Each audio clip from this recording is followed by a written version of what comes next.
人類とアルコールの歴史、人類の友と敵。ああ、頭が痛い。世界が回ってる。親学くん、ひどい顔ですね。昨晩、飲みすぎましたか？前さん、水ください。昨日は楽しかったはずなんですけど、今は後悔しかありません。二日酔いですね。まさに毒を盛られた状態と同じですよ。毒？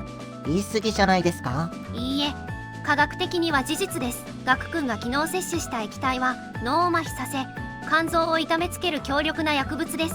それなのに人類は有史以前からこの液体を愛し続けてきました。なぜ人はわざわざ理性を捨てる飲み物を飲むのか？今日は人類最古の抗精神薬アルコールとの付き合い方を考えましょう。まずは科学の授業です。お酒の主成分であるアルコール、正式名称はエタノールですね。これ一体どうやって作られるか知っていますか？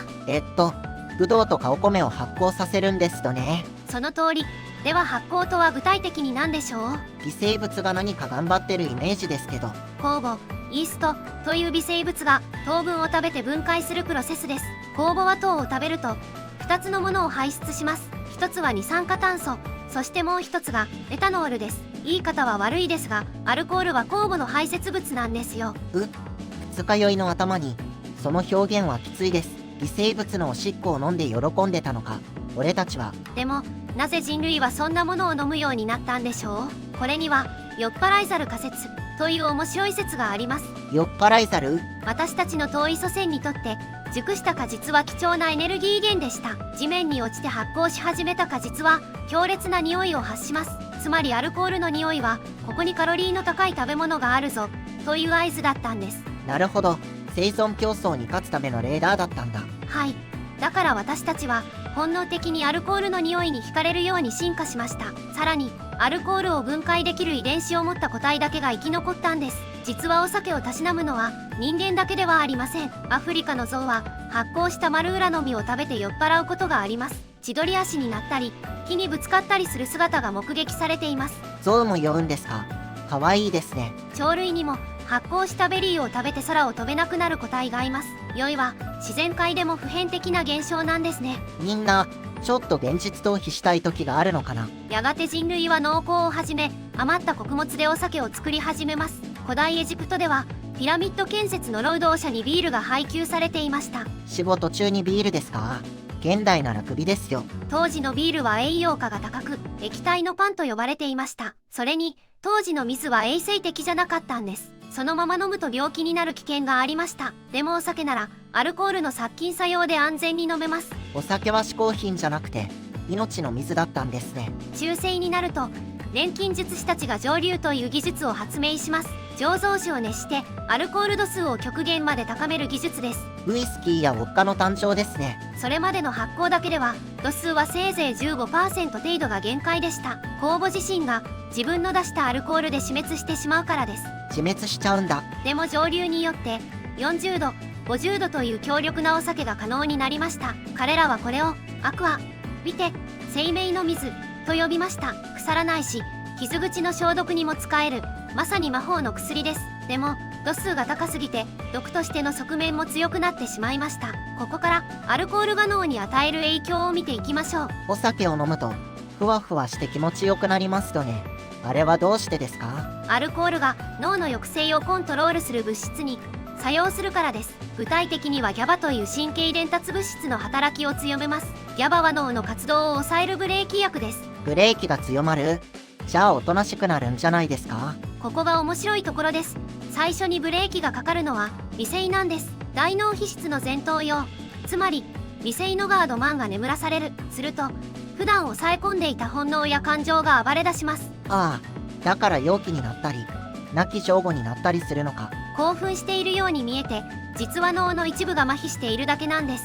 これを脱抑制と言います。社会的な仮面を剥がす薬とも言えますね。適量なら社会の潤滑油になります。ところでガク君、乾杯でグラスを合わせる理由を知っていますか？いい音をさせて雰囲気を盛り上げるためとか？実はもっと物騒な理由があるんです。昔はグラスを激しくぶつけ合って互いの酒を混ぜ合わせていました。毒が入っていないことを証明するための命がけの儀式だったんです。うわ、怖い。ノミニケーションの裏には殺意があったのか。それくらいお酒の席は油断できない場だったんですね。しかし飲みすぎるとガードマンだけでなく他の機能もダウンしていきます。千鳥足になるのは小脳が麻痺したから、記憶が飛ぶのは海馬が麻痺したから、そして最後は呼吸を司る脳幹まで麻痺して死に至る。と、恐ろしいですね。理性崩壊から生命維持停止まで一直線じゃないですか。じゃあ法律で禁止しちゃえばいいんじゃないですか。実はそれ過去にアメリカがやって失敗しています。1920年の禁酒法ですね。国中でお酒の製造販売が禁止されましたが、結果はどうなったか。マフィアが密造酒で莫大な利益を得て犯罪が増えただけでした。人々は質の悪い密造酒を飲んで健康被害も増えました。禁止しても飲みたがるなんて人間の業は深いですね。結局人類はお酒を手放せないんです。では飲み過ぎた代償、二日酔いについて解説しましょう。頭痛、吐き気、だるさ、あれは何が原因なんですか？原因は主に3つあります。1つ目は脱水症状。アルコールには利尿作用がありますから、ビールを1リットル飲むと 1.1 リットルの水分が出ると言われています。飲めば飲むほど干からびていくのか。脳の水分も減って縮むので神経が引っ張られて頭痛が起きるんです。2つ目は低血糖。肝臓がアルコール分解にかかりきりで糖分を作れなくなるからです。そして3つ目がアセトアルデヒドの毒性です。あとお酒の色も関係していますよ。色ですか？ウイスキーや赤ワインなど色の濃いお酒は二日酔いになりやすいんです。コンジナーという不純物、複製生物が多く含まれているからです。じゃあ透明なウォッカなら大丈夫？毒素は少ないですが度数が高いので結局は肝臓の負担になりますね。逃げ道なしですね。迎え酒って効果あるんですか？絶対にダメです。再び麻痺させて痛みをごまかしているだけで肝臓へのダメージは倍増します。アルコール依存症への入り口ですよ。それとよくお酒を飲むと温まると言いますが、あれも危険な勘違いです。でもポカポカしますよ。雪山で遭難した時にブランデー飲むとか。あれは血管が広がって体の内側の熱が皮膚に逃げているだけです。一時的に皮膚は暖かくなりますが深部体温は急激に下がります。極寒の中で飲んだら低体温症で死ぬ確率が上がります。セント、バーナードの首の樽は実は命取りだったのか。そして日本人には避けて通れない問題があります。遺伝子です。ガク君、お酒を飲むと顔が赤くなりませんか？すぐ真っ赤になります。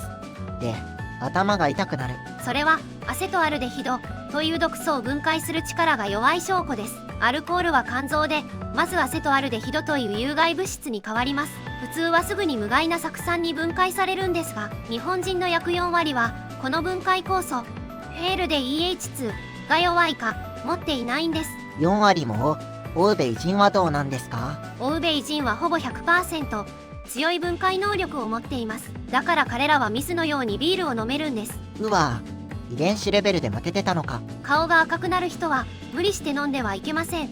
発がんリスクが跳ね上がります。最近の研究では酒は百薬の長という説も否定されつつあります。少しなら体にいいって聞きますよ。かつては適量なら心臓病のリスクが下がると言われていました。しかし最新のデータでは少量でも健康リスクはあるという結論になりつつあります。寝酒、ナイトキャップも寝つきは良くなりますが睡眠の質を劇的に下げるので脳の回復を妨げます。救いがないじゃないですか。僕の楽しみを奪わないでください。リスクゼロを求めるなら飲まないのが正解です。でも私たちは機械じゃありません。リスクを承知でそれでも人生の楽しみを選ぶ権利があります。大切なのは支配されるな、支配しろということです。お酒に飲まれるのではなくお酒をコントロールする。人類が数千年かけて付き合ってきた友人ですから敬意を持って接しましょう。そうですね。まずは水を飲んでこの二日酔いを治してから敬意を払います。はい、お大事に。皆さんはお酒での失敗談はありますか？ぜひコメント欄で教えてください。反面教師にしますので。それではまた次回の動画でお会いしましょう。ご視聴ありがとうございました。